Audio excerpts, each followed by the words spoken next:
ರಾಷ್ಟ್ರ ರಕ್ಷಣೆಗಾಗಿ ನಾಗರಿಕರು ತಿರಂಗ ಯಾತ್ರೆಯನ್ನ ಯಾವುದೇ ಒಂದು ಪೊಲಿಟಿಕಲ್ ಆಂಗಲ್ ಇಲ್ಲದೆ ದೇಶದ ಎಲ್ಲಾ ನಾಗರಿಕರು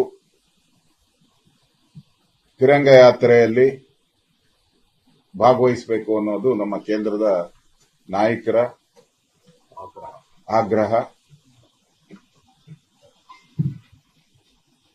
ರಾಷ್ಟ್ರ ರಕ್ಷಣೆಗಾಗಿ ನಾಗರಿಕರು ಇದರಲ್ಲಿ ಪ್ರತಿಯೊಬ್ಬ ಭಾರತೀಯನು ಪಾಲ್ಗೊಳ್ಳಬೇಕು. ನಾವು ಸೇನಾ ಪಡೆಯೊಂದಿಗೆ ಇದ್ದೇವೆ. ನಮ್ಮ ವೀರ ಯೋಧರೇನಿದ್ದಾರೆ, ಆಪರೇಷನ್ ಸಿಂಧೂರ್ ಮುಖಾಂತರ ಇಡೀ ಪ್ರಪಂಚಕ್ಕೆ ನಮ್ಮ ಸೈನಿಕರು ಏನು ಒಂದು ಮೆಸೇಜ್ ಅನ್ನ ಕೊಟ್ಟಿದ್ದಾರೆ. ನಮ್ಮ ತಂಟೆಗೆ ಬಂದ್ರೆ ಯಾರ ಪರ್ಮಿಷನ್ ನಾವು ಕೇಳಲ್ಲ,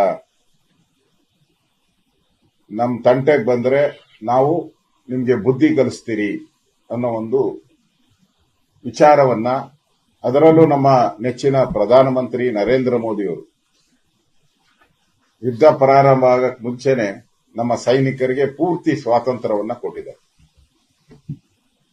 ನಾವು ಕೊಟ್ಟ ಮೇಲೆ ಮತ್ತೆ ಅದೇ ಕೇಳಿ ಪಾಕಿಸ್ತಾನ 2 ದಿನ ಬಿಟ್ಟ ಮೇಲೆ ಅವ್ರು ನಾವು ಕೊಡ್ತೀರಿ ಅಂತ ಹೇಳಿದ್ರು. ಕಾಪಿ.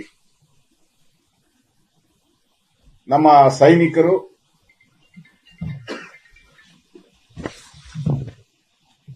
ಈ ಒಂದು ಹೋರಾಟದಲ್ಲಿ ಭಾರತದ ನಮ್ಮ ಜನಗಳ ರಕ್ಷಣೆ ಮತ್ತು ಭಯೋತ್ಪಾದನೆಯನ್ನ ಸಹಿಸಲ್ಲ ಅನ್ನೋದ್ರ ಬಗ್ಗೆ ಏನು ಒಂದು ಹೋರಾಟವನ್ನ ಮಾಡಿದ್ದಾರೆ.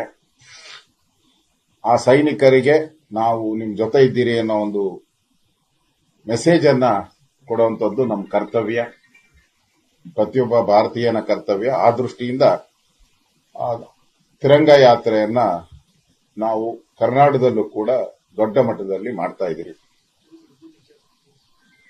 ರಾಜ್ಯ ಮಟ್ಟದಲ್ಲಿ 15ನೇ ತಾರೀಕು ಅಂದ್ರೆ ಕೇಂದ್ರ ಅಂದ್ರೆ ಬೆಂಗಳೂರು ಈ ತರ ಕೇಂದ್ರ ಏನಿದೆ ಅಲ್ಲಿ ಕ್ಯಾಪಿಟಲ್ ಸಿಟೀಸ್ ಮೇ 15 ದೊಡ್ಡ ಮಟ್ಟದಲ್ಲಿ ಮಾಡ್ತೀರಿ. ಅದನ್ನ ಈಗಾಗಲೇ ನಾವು ಒಂದು ಮಾತುಕತೆಯನ್ನ ಮಾಡಿದಿರಿ. ಮಲ್ಲೇಶ್ವರ ಏನು ಹಿಂದೆ ಮಾಡಬೇಕು ಅಂತ ತೀರ್ಮಾನ ಆಗಿತ್ತು, ಮಲ್ಲೇಶ್ವರ ಸಂಪಿಗೆ ರಸ್ತೆ ಸಿರೂರ್ ಪಾರ್ಕ್,